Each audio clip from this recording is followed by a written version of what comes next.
प्यारे बच्चों, मैं पवन सैनी। आज बच्चों हम अपने नए बैच की शुरुआत कर रहे हैं जिसमें आप ऑनलाइन क्लासेस देखेंगे। और ये जो मेरा पहला सेशन बैच शुरू हो रहा है कक्षा 10th का फर्स्ट चैप्टर वास्तविक संख्याएं। तो बड़े जोश के साथ इसमें पार्टिसिपेट लें और मेरे चैनल को उन्नति तक ले जाएं। और आशा करूंगा कि आप मेरे चैनल के साथ जुड़ते हैं तो आप अपने जीवन में कामयाब और ऊंचाइयों को हासिल करेंगे। तो चलिए आपका टाइम वेस्ट न करते हुए मैं अपना टॉपिक स्टार्ट करता हूं। कक्षा 10 वास्तविक संख्याएं।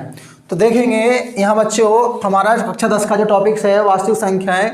तो वास्तविक संख्याओं के बारे में जानकारी देता हूँ मैं आपको कुछ। तो वास्तविक संख्याओं के प्रकार की बात आती है। तो प्रकार में बच्चों आपके जो हैं कुछ प्रकार दिए गए हैं। एक प्राकृतिक संख्याएँ हैं, पूर्ण संख्याएँ हैं आपकी, पूर्णांक, परमेय संख्याएं, अपरमेय संख्याएं। बारी बारी से इनके विस्तार के बारे में जानेंगे। प्राकृतिक संख्याएं जो होती हैं, तो प्राकृतिक संख्याएं जो होती हैं वो संख्याएं जो 1 से शुरू होती हैं और अनंत तक चलती हैं, यानी इसका कोई अंत नहीं, इन्फिनिटी तक चलती हैं, वो हमारी प्राकृतिक संख्या कहलाएंगे। जहाँ तक इन्हें दिखाने की बात आती है तो हम देखिए यहाँ मैंने लिखा भी है कि इसे कैपिटल एन से प्रदर्शित करते हैं। एग्जाम्पल इसके आपके 1 2 3 4 डॉट डॉट डॉट इन्फिनिटी हो सकते हैं। सेकंड टाइप पे चलते हैं पूर्ण संख्याएं। पूर्ण संख्याएं बच्चों क्या होती हैं? प्राकृतिक संख्याओं के साथ यदि हम 0 का ऐड कर दें तो वो हमारी पूर्ण संख्याएं हो जाती हैं। शून्य सहित प्राकृतिक संख्याएं पूर्ण संख्याएं कहलाती हैं। इसके एग्जाम्पल के लिए सबसे पहले देखेंगे, इसे डिनोट जो करेंगे कैपिटल W से डिनोट करेंगे।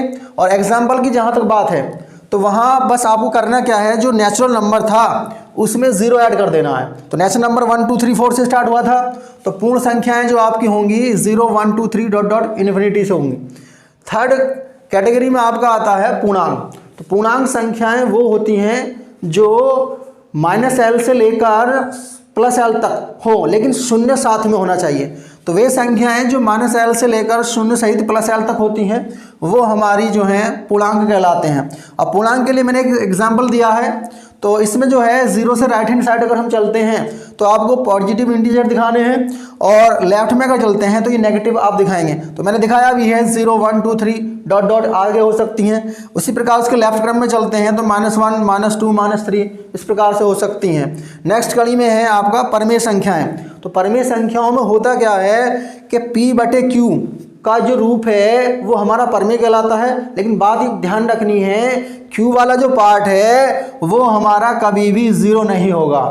यानी P/Q में परमेय संख्याएं होंगी लेकिन यहाँ Q 0 नहीं होगा। इसके एग्जाम्पल मैंने लिए हैं कि 0 के रूप में अगर हम 1 रख लें तो ये परमेय नंबर बन जाता है। यहाँ नेक्स्ट दिया है कि 4/5 है, 7/11 है, 8/3 है, डॉट डॉट डॉट। नेक्स्ट हमारा है अपरमेय संख्याएं। तो अपरमेय संख्याएं क्या होती हैं कि जिन संख्याओं को हम √m या अभाज्य संख्याएं, अभाज्य संख्या का मतलब जो स्वयं से कटती हैं, तो अपरमेय कहलाती हैं। इसके कुछ एग्जाम्पल हैं, √3 है आपका, √11 है। और कभी कभी क्या हो जाता है कि कुछ संख्याएं पॉइंटों के रूप में मिल जाती हैं, जैसे 1.001000। तो ये भी हमारी जो है अपरमेय संख्याएं कहलाती हैं, यानी अनवसानी संख्याएं हम इन्हें कह लेते हैं। तो हमारा अब जो टॉपिक आता है इस वास्तविक संख्याओं में यूक्लिड विभाजन एल्गोरिथम आता है। और इसमें पहला कॉलम है कि हम यूक्लिड विभाजन द्वारा HCF किस प्रकार से फाइंड करते हैं, तो उसे देखेंगे। तो यहाँ 2 संख्याएं इसमें आपको मिलेंगी जिसमें कंडीशन होगी कि पहली संख्या जो वो दूसरी से बड़ी होगी। और यहाँ इसका जो रूप होगा A = BQ + R। अब ये समझेंगे कि यहाँ Q क्या है और R क्या है। तो मैंने बता दिया है कि Q का जो मतलब है यहाँ भागफल से है और R का जो मतलब है शेष से है। एक एग्जाम्पल ले लेते हैं, इसको HCF निकालेंगे कैसे करते हैं। तो जैसे मैंने बताया कि ये A = BQ + R रूप में करेंगे, तो यानी जो बड़ा नंबर होगा वो आप लेफ्ट में रखना है। तो यहाँ आप 13 रखेंगे बराबर। उसके बाद में जो आपका स्मॉल नंबर बचता है उसे राइट में रख लेंगे। अब करना क्या है, हमें इस 4 से इसमें डिवाइड देना है। जितनी बार डिवाइड जाएगा उसके साथ मल्टीप्लाई कर देंगे, बाकी जो बचा हुआ पार्ट है वो रिमाइंडर में ऐड कर देंगे। तो चलिए करते हैं। 4 से अगर 13 में भाग देते हैं तो ये 3 टाइम जाता है, 4 × 12, लेकिन ये हमारा 13 है तो यहाँ हमारा 1 बन जाता है। बच्चों ये प्रक्रिया हमें जब तक करनी है कि जब तक हमारा रिमाइंडर 0 ना हो जाए। अब आप कहेंगे कि हाँ सर हमें नंबर कौन सा उतारना है, तो नंबर उतारने के लिए राइट हैंड साइड में जो पार्ट है उसको आप लेंगे, 4 ले लिया। उसके बाद इक्वल में राइट में जो लेना है आपको रिमाइंडर रखना है, तो 1 मल्टीप्लाई अब 1 से कितनी बार इसमें डिवाइड जाएगा वो आप करेंगे। तो 1 से अगर देखते हैं तो ये 4 टाइम्स जाता है और प्लस में आपका अब रिमाइंडर कुछ नहीं बचता। तो यहाँ अगर एचसीएफ की बात करते हैं तो जो राइट हैंड साइड में जो पहला पार्ट आपको नज़र आएगा वही हमारा एचसीएफ होगा, यानी ये हमारा आंसर 1 हो गया।